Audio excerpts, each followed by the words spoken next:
Hallo, ich bin Anna von Einfach Nähen und in diesem Video zeige ich dir mal, mit welch einem kleinen Helferlein ich meine Schneidematte wieder sauber bekomme. Viel Spaß!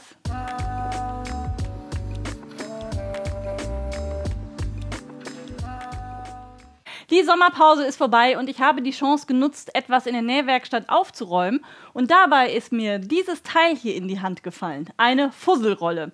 Daran kann man mal sehen, dass dieses Helferlein normalerweise in meinem Haushalt eigentlich nicht in Gebrauch ist. Und ich ehrlicherweise auch überhaupt nicht wusste, dass ich so etwas habe. Und dann fiel mir ein, ich habe noch eine Schneidematte, die nicht mehr ganz so gut aussieht. Hintergrund ist der, ich habe einen Strickstoff dort geschnitten mit dem Rollschneider. Und der Rollschneider hatte leider, eine kleine Macke, also das Messer war etwas beschädigt und deswegen hat es den Wollstoff nicht so schön geschnitten. Mit der Folge, dass ich jetzt ganz viele Fusseln in der Schneidematte habe. Und wie ich diese Schneidematte jetzt ganz einfach mit einer Fusselrolle sauber kriege, das zeige ich dir jetzt. Viel Spaß!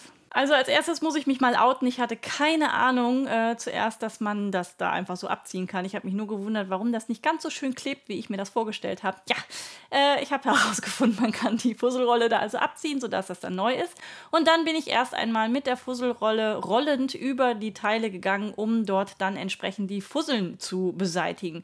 Wie man sehen kann, funktioniert das schon ganz gut. Ich bin erstmal so über die erste Seite gegangen und als ich dann einen kleinen Ausschnitt nehmen wollte von der Seite, wie man denn jetzt diese Fusselrolle da drüber rollt, hier kann man sehen, bin ich einmal quer gegangen mit der Fusselrolle. Den Moment nehme ich jetzt hier auch gleich mal mit. Und zwar, genau da habe ich angefangen und habe gesehen, upsa, das geht ja viel besser, wenn man gar nicht rollt, sondern das Ding da drüber schiebt. Also habe ich dann den Rest dieser Matte tatsächlich dafür benutzt, einfach mit der Fusselrolle da nicht drüber zu rollen, sondern wie mit einem Radiergummi da drüber zu gehen.